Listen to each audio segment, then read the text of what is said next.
Hai semua, apa khabar anak cikgu sekalian? Cikgu harap semua sihat bersama dengan keluarga dan masih bersemangat untuk meneruskan sesi PDPR kita pada hari ini. Baiklah, untuk video kali ini, cikgu akan berkongsi pendidikan moral tingkatan 2 di mana cikgu akan berkongsi hari ini tips untuk menjawab soalan struktur iaitu soalan bahagian B dan bahagian C. Ini merupakan part yang pertama ataupun bahagian yang pertama. Awak tahu kan untuk kertas peperiksaan awak biasanya ada 3 bahagian. Bahagian A terdiri daripada soalan-soalan objektif A, B, C, D 15 markah, manakala bahagian B dan C adalah soalan struktur, dan bahagian C ni selalunya adalah bahagian yang paling panjang ataupun bahagian AC.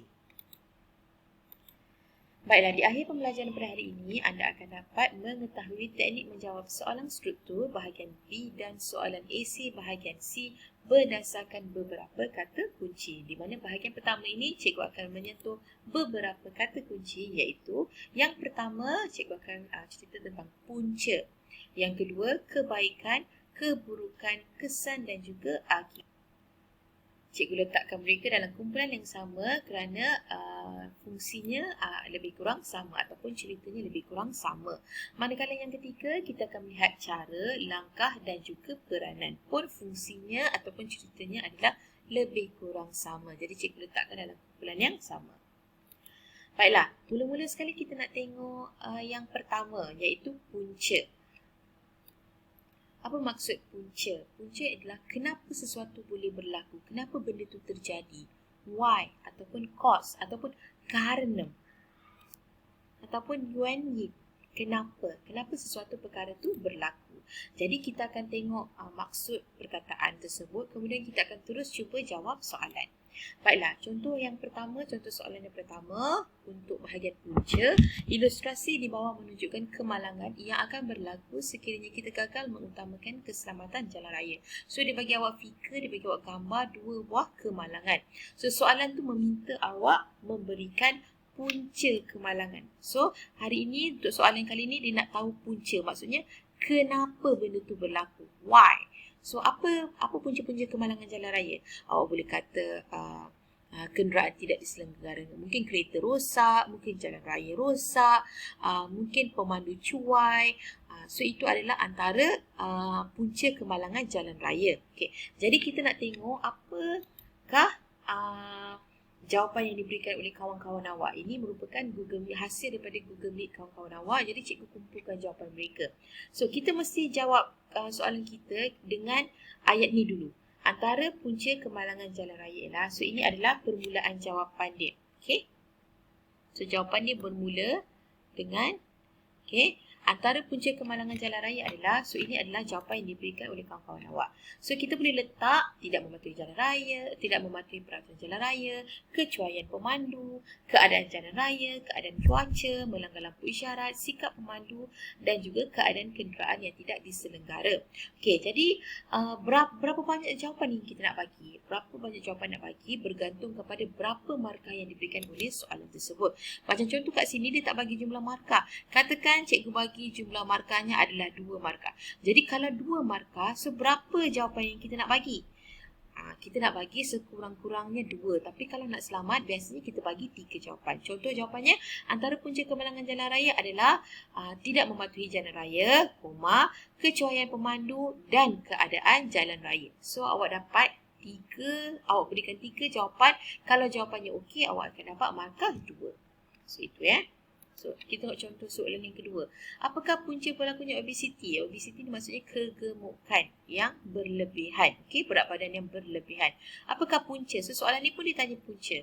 So, apa jawapan daripada kawan-kawan awak?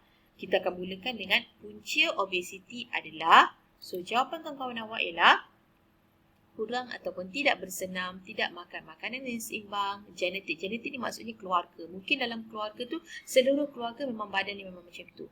Kesan pengambilan ubat-ubatan ataupun suka makanan ringan. Jadi macam mana cara kita nak jawab? Katakan 2 markah diberikan. Punca obesiti adalah kurang bersukan dan tidak makan makanan yang seimbang. Ataupun kurang ataupun tidak bersukan, tidak makan makanan yang seimbang dan suka makanan ringan. Okay. Next. Okay. Mengapakah ini merupakan PDPR? Okay, belajar online macam kita sekarang. Mengapakah ramai murid tidak mengikuti PDPR? Kenapa ramai orang tak mengikut PDPR? Okey, jawapan bermula dengan ramai murid tidak mengikuti PDPR kerana mungkin tiada kemudahan lengkap, contoh internet peranti, bersikap malas ataupun sikap negatif individu ataupun tidak suka kepada guru yang mengajar. Macam cikgu sekarang kan. Kenapa ramai anak murid cikgu tak masuk kelas cikgu ni? Mungkin sebab dia tak suka dengan cikgu. Itu adalah sebab-sebab. So, kita mesti jawab dengan yang dulu. Kemudian kita tengok bagi jawapan. Jawapan ni berapa banyak nak bagi ikut berapa markah yang diberikan oleh soalan tersebut. Last. Mengapakah terdapat remaja yang merokok di usia muda? Macam mana nak mula jawab? Remaja merokok di usia muda kerana jawapan daripada kawan-kawan awak, pengaruh rakan sebaya, sikap ingin mencuba dan masalah keluarga. Dapat markah full. Next kita nak tengok yang kedua. Kebaikan, keburukan, kesan ataupun akibat. Kesan ataupun akibat ni dia boleh jadi positif, boleh jadi negatif. So tengok, kalau gambar tu gambar positif, kesan positif. Kalau gambar tu gambar negatif, kesannya adalah negatif. Sama juga macam akibat. So apa itu kebaikan? Kebaikan ialah bagus ataupun baik kalau kita buat sesuatu. Keburukan pula benda yang tak baik. Bila kita dah buat benda tu, apa perkara yang tak baik yang akan berlaku? Ataupun apa jadi kalau kita buat? Kalau kita merokok, apa jadi? Kalau kita makan makanan tak seimbang, apa jadi? Kalau kita buang sampah dalam sungai, apa jadi? Itu maksud dia. Kita boleh tengok kat sini, cikgu dah cuba cari daripada Google. Ini maksud dia ya. Nanti awak boleh screenshot dan simpan. Kita tengok contoh soalan. Ingat balik ini dia punya kata kunci. Contoh soalan, cikgu ambil soalan yang sama. Kemalangan jalan raya. Tadi kita dah tahu punca kenapa kemalangan tu berlaku. Sekarang kita dah tengok kesan. Maksudnya, bila kemalangan tu dah berlaku, bila aksiden tu dah jadi, apa kesan dia? So, kemalangan ni positif ke negatif? Benda yang negatif. So, kesan dia adalah kesan yang negatif lah ataupun keburukan. Apa keburukan kemalangan? Apa kesan negatif kemalangan? Kita tengok jawapan kawan-kawan ya. Mula-mula macam mana nak jawab? Kesan daripada situasi adalah, so inilah jawapan kawan-kawan awak. So bila aksiden dah berlaku, apa kesannya? Kehilangan nyawa, kerosakan jalan raya, kerosakan kenderaan, kerosakan kemudahan awam. So tengok berapa markah yang diberi, bagi jawapan ikut markah. Contohnya, kesan daripada situasi adalah kehilangan nyawa, kesesakan jalan raya dan kerosakan kenderaan. So 3 markah. Next. Apakah akibat daripada pengambilan makanan tak seimbang? Apa? Bila kita dah obesity ni, apa jadi pada diri kita kalau kita dapat obesity ni? Macam mana nak jawab? Kesan pengambilan makanan tidak seimbang adalah, jawapan kawan-kawan awak, mudah. Katakan 2 markah. So, kesan pengambilan makanan tidak seimbang adalah mudah mendapat penyakit, susah untuk bergerak dan dibuli oleh rakan-rakan. Itu cara jawab dia. Next, apakah keburukan tidak mengikuti PDPR? Tadi kita dah tahu kenapa tak ikut ke PDPR. Sekarang kesan dia. Kalau kita tak ikut PDPR, apa akan berlaku? Keburukan tidak mengikuti PDPR adalah kita akan ketinggalan dalam pelajaran, terlepas maklumat penting dan tidak dapat berhubung dengan guru dan rakan. So, 3 markah.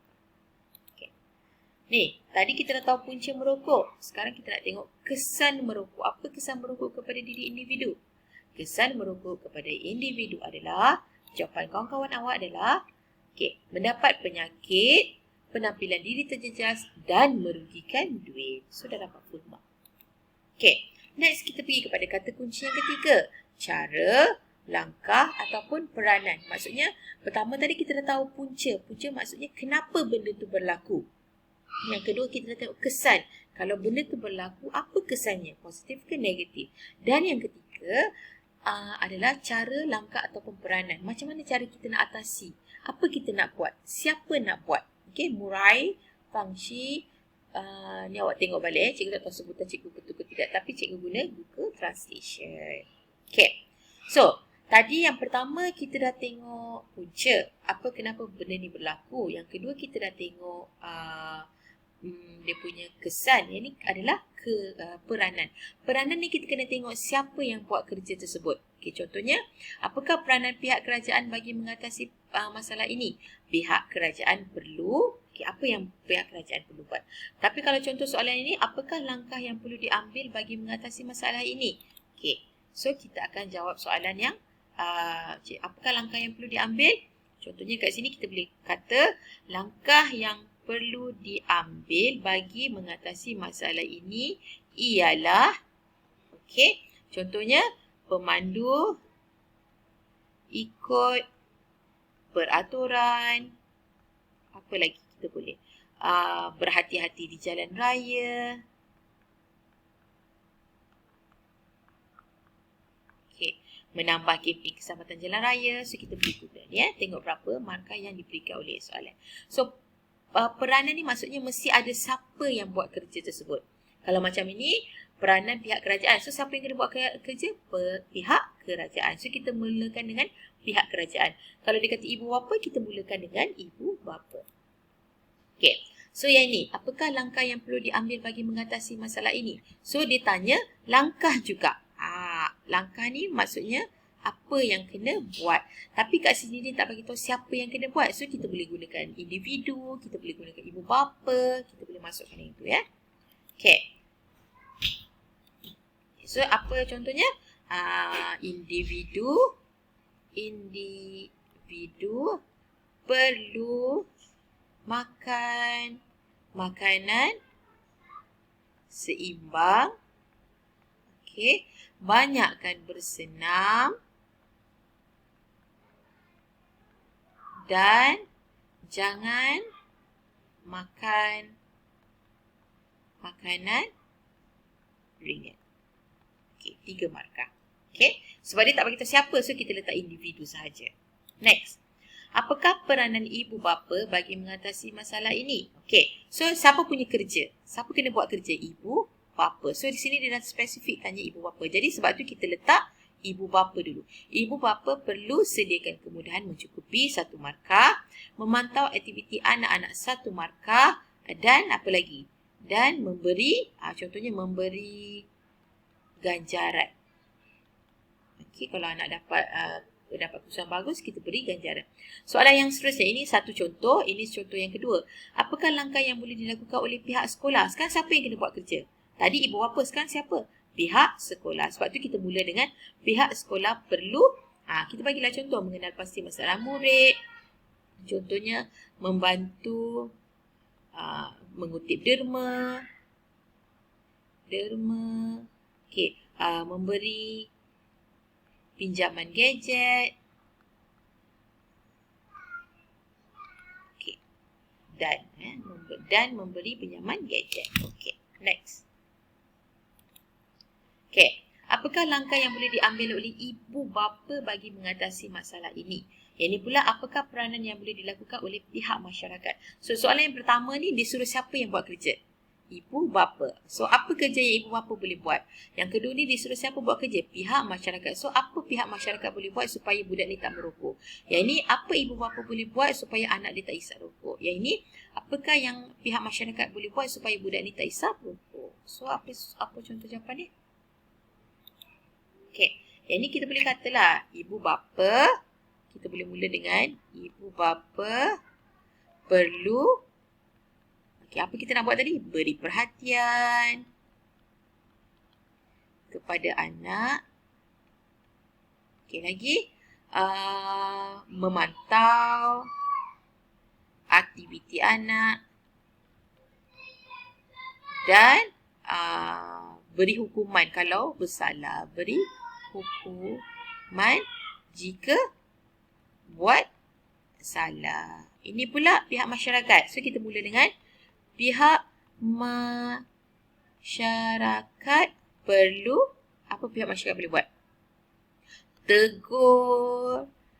Tegur jika salah, bantu pihak sekolah,